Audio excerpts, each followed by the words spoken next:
At the beginning of the 20th century, New Orleans became the home of jazz. Enriched with a diverse culture early on, this port city was part of a trade route that brought travelers from all over the world.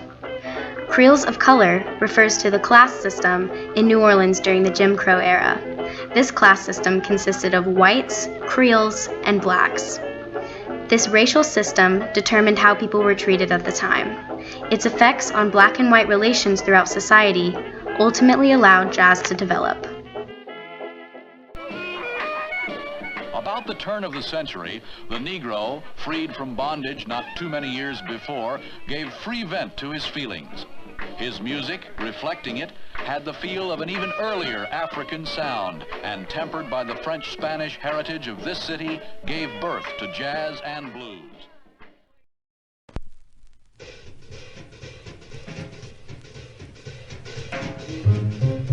The swing era of jazz began not long after World War I. The Roaring '20s was considered the time of post-World War I escapism. Many people just wanted to drink, party, and let loose to danceable music. Big dance bands began popping up as a result. At first, the media broadcasted the dance bands with white members only, with band leaders such as Paul Whiteman, considered the king of jazz through his media title, claimed that his all-white band made an honest woman out of jazz. But other band leaders recognized the importance that many talented African-American musicians had to jazz. Band leader and jazz clarinetist Benny Goodman was one of the first prominent white bands to hire black members, including his guitarist Charlie Christian, whose guitar solo can be heard in the piece currently playing.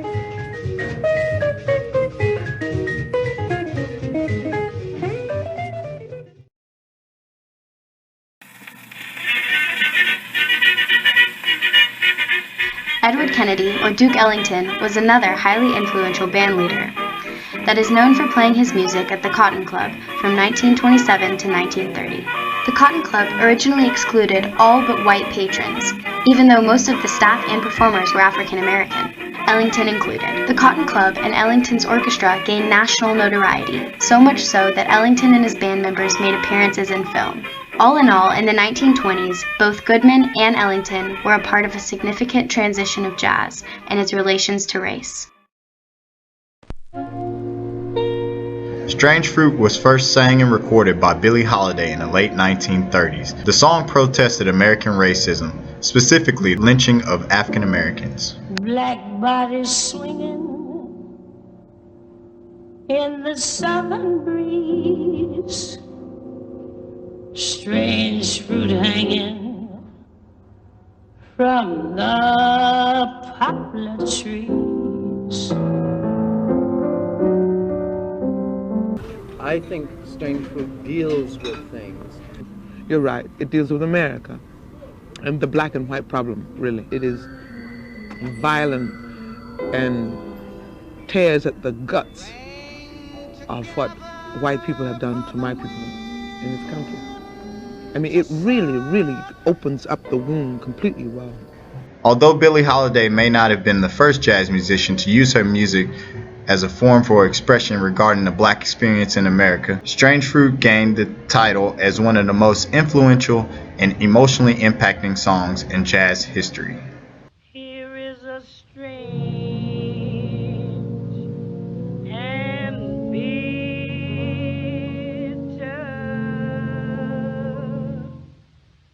cry.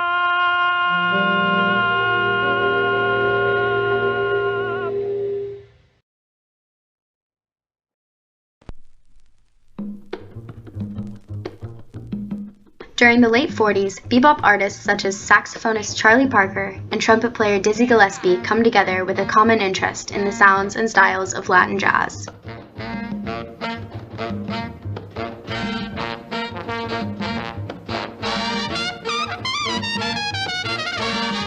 Both artists joined forces with Cuban musician Machito, and from there, Afro-Cuban jazz was born.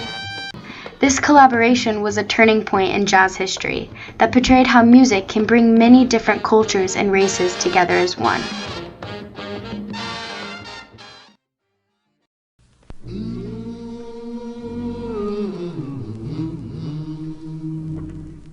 A wave of change came about after World War II, which not only engulfed the jazz scene, but also swept through the culture of the United States. During this time, many movements, including the civil rights movement, were fighting hard to gain equality. Within jazz, this fight for equality was captured within avant-garde jazz. This experimental subset of jazz sought to capture these emotions. Charles Mingus tapped into this very much by using his compositions as a platform for vocalizing his opinions on equality. For your brothers and sisters, but no freedom for me.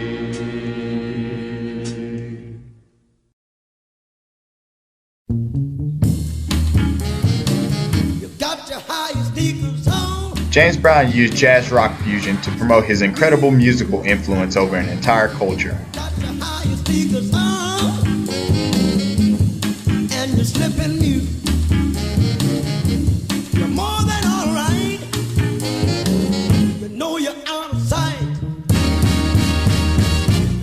In 1968, James Brown kept the peace in Boston by a sheer force of his music and his personal charisma, following the assassination of civil rights leader Martin Luther King Jr. We got to pay our respect to the late, great, incomparable, somebody we love very much, somebody I have all the admiration in the world for, Mr. Martin Luther King.